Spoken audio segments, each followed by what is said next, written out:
Hello, this is Miss Lambert. Thank you for watching this tutorial and for showing up to Parent Night. I really appreciate you coming. I'm going to show you how to use my website. So if we just start, we'll just open up a web browser and go to the address bar and type in the URL. It's sites.google.com/site/Ms Jamie, spelt like Jaime, Lambert. If we just navigate there, it'll take you to the home page. From the home page, you have just a variety of information. I'll give you the Student of the Month information. These are the right names, even though this is the wrong month. I just made a typo. So in case you're interested in the Student of the Month, that's it right there. Also, down here, you'll get kind of a up-to-date feed with all the most recent posts. So maybe your student was absent last week, the week of January 26th, then you might want to just come down here and click quick. There's also going to be, you'll find the course syllabus and course contract here in case you're interested in looking at the policies. This is all up to date as well. So that's kind of what you find on the home page. But the exciting thing is when we get into the actual tabs. So you'll navigate based on which class your student is in. If your student has my first or second period, then they're in my ELA 9 Classic course. If they're in my fourth or sixth period class, that means they're probably in the Paramount Ag pathway, and they'll be here in English 9 Agriculture tab. And if they're in Project Lead the Way, then they're in my fifth period class, and you would click on ELA 9 for engineering. For the purposes of this tutorial, I'm just going to kind of randomly choose the Agriculture tab, and we'll explore that, although they're all pretty much the same. So from here, you just get some basic instructions to remind you this is a page where you can find up-to-date information about the objectives, what is it that we're learning in class, what concepts are we covering, what skills are we developing, what agenda we have for each day, what the activities are that we're doing to create that learning, and what are the assignments. And I think as a parent, I would be most interested in the assignments being posted so that I could check PowerSchool and kind of cross-reference what my student has missed, especially during an absence. So if we kind of scroll down, you can also subscribe to my posts. I only post once per week on Mondays, and I also recommend marking as a bookmark this page so you can kind of keep it. So I would make this maybe like ELA website, Sanger High School. Now that could pop up on your browser here. Mine is going to probably come in here, the class website. So now you have kind of marked this for frequent, regular use, which is excellent. And you can see how it works. So every week I post something new. This week was Monday, February 2nd, so this is the most recent post, and we can explore it by clicking on it. So this week in my agriculture class, on the week of February 2nd, we worked on these objectives. We were defining, identifying, and using 3 rhetorical appeals, ethos, pathos, and logos. We were defining, identifying, and using several rhetorical properties and examples of loaded language. We were analyzing 6 rhetorical properties of nonfiction texts, and we were doing all of this to review for the rhetoric unit final, which it was today. It was Friday's unit test. So with all these objectives to cover, we had to have a lot of activities and assignments to make sure students were going to be able to get it.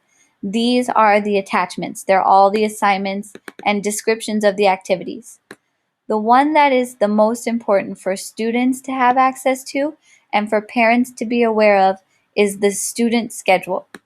Every week on Monday or Tuesday, if there's a 3-day weekend, students are provided with the schedule of all of the activities, announcements, and assignments for the entire week. We can click on it so you can see kind of a picture of it. It looks like this. This is the student schedule for this week. As you can see, there's a little reference to my website, so students are all given that information. It gives quick list of objectives, and then it tells the students what the week's classwork was by day. So on Tuesday, this is everything that happened. And it gives them their homework all listed to the side so that every day on Monday, they are fully aware of what assignments and activities they have to do in class, what their closure activities will be, what their warm-up activities will be, what worksheets are going to be collected throughout the week, and what homework they have and when is it due. The due dates are listed.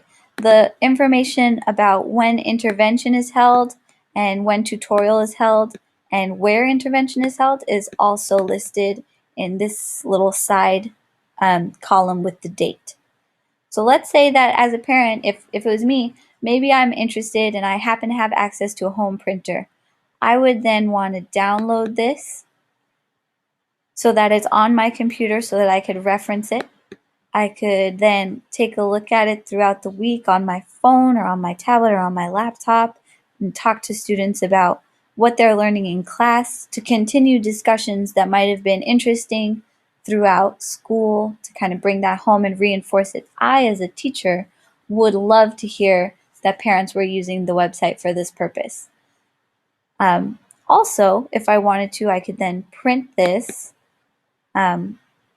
and then have it with me and look at it and post it so that I know when students have homework, and I could reinforce that when they get home, they're reminded to do it, because that's probably the number one sinker of grades, is students just, with the best intentions, just kind of forgetting that they have homework for my class.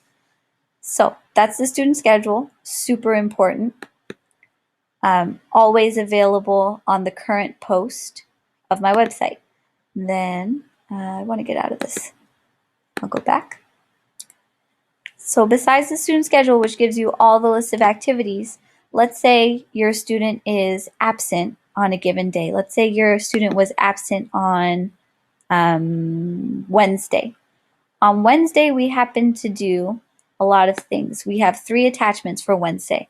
We have a PowerPoint from the notes that I gave on Wednesday surrounding the topic of loaded language. We have gallery walk instructions, which gave students specific detailed instructions about how they had to do a particular activity in class. And we had notes. This is the worksheet, which was due at the end of the period for students to finish. So you can go ahead and just download these 3 things. Here is the PowerPoint. You can kind of skip over to here if you want to and just click download, that little arrow.